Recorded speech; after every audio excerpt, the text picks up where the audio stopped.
Today we have a very special lesson for a very special sound. In fact, this sound might be causing you problems even if you don't know it. Let's talk about which I call the back N. Hi, I'm Josh, your American English guide, and this is English Hacks, where I help you to sound like a native and understand natural American speech better. We're going to start by talking about what this sound is, we'll talk about the placement, see some examples, and then I'm going to give you 4 reasons why you should think of this sound as an N, a type of N, instead of the NG sound. So first, English has 3 nasal sounds. The where you close your lips, the n, where you bring the front of your tongue up to close, like t and d, and the which is where you bring the back of your tongue up to close, and this creates a nasal sound from the position of k and g. And it really is that simple. Or is it? Notice this sound is not ng, the sound is That's it. No g, no k, just This is why I call it the back N. Now let's take a look at some examples. Sing, ring, long, song, hang. So notice in all of those cases, I did not say sing, ring, long. There's not supposed to be a g sound there. However, there are 2 details we need to talk about really quick. The first is that it is possible that a tiny small little g might come out. Because when you release that position, sometimes the back of the tongue gets a little sticky and we get a little bit of a g that comes out, like sing, It's okay, it's acceptable, it's normal. Natives do that too, but you should not try to pronounce a g sound on purpose. The second detail is, what about if we have ng in the middle of a word? If you have ng in the middle of a word, you're supposed to pronounce the g, like anger, and we hear that g sound very clearly. But you find that there are exceptions, like the word singer, which does not have a g. Now there's a trick that I'm going to recommend to you. If you do in the middle, some words, if you don't have the g sound, it doesn't really sound all that great. But the ones that don't need the g sound, if you add the g, they sound okay. So I did some research on Youglish, and I listened to many examples of words with ng in the middle, some of which have the g and some of which don't.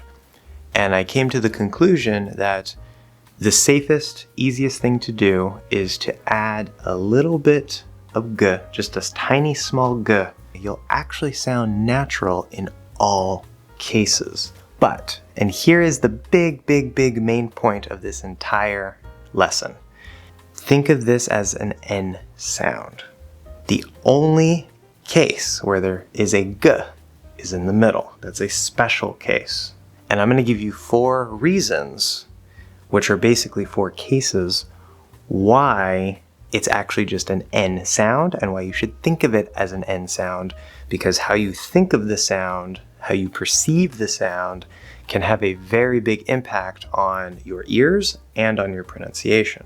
The first reason we've already talked about. At the end of words, not in the middle, there's not supposed to be a g.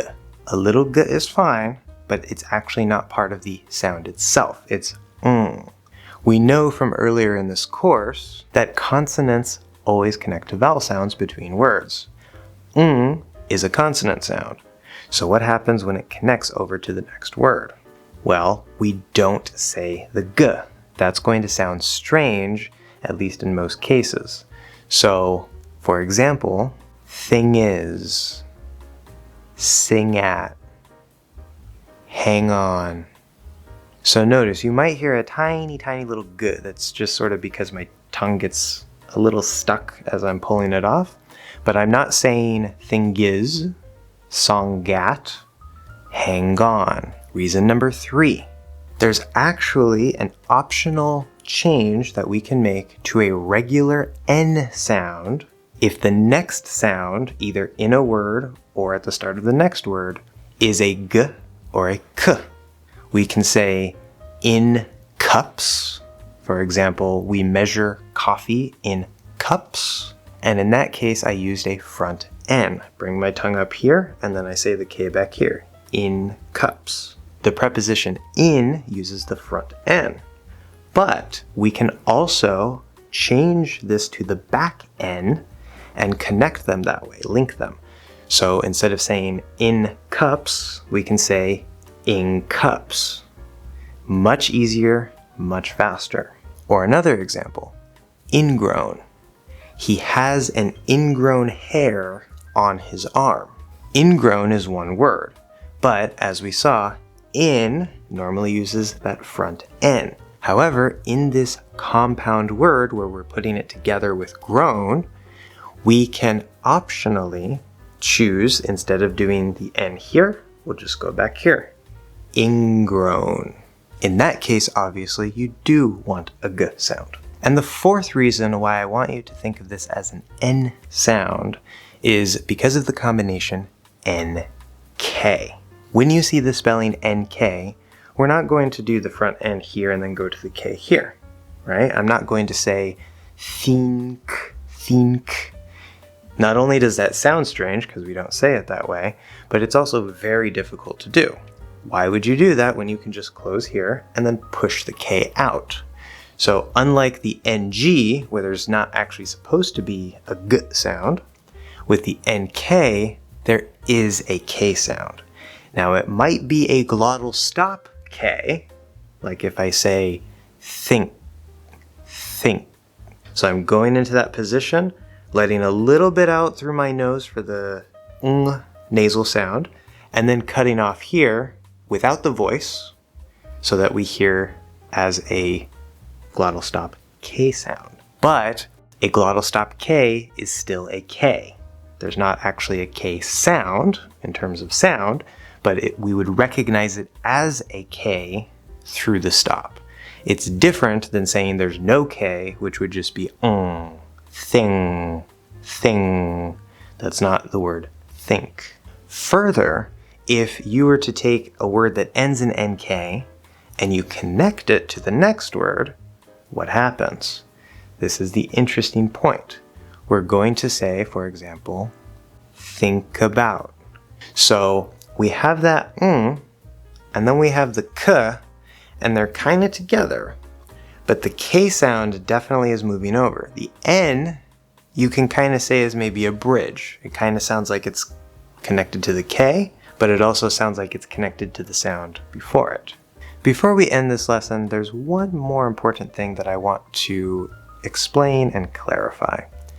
In the English Hacks Phonetic Transcription Guide, where I use my phonetic transcription method, which you can download in the comments for free, in that guide, I mark NG with an underline, and I also mark NK with an underline. The reason I do this is to show that it is the back N and that these are connected. Whether there's an actual G or not, that doesn't really matter. Again, don't focus so much on the spelling, it's just that these use the back N sound. A very special thanks to our Patreon supporters. Thank you guys so much for watching another English Hacks lesson, and I'll see you in the next one.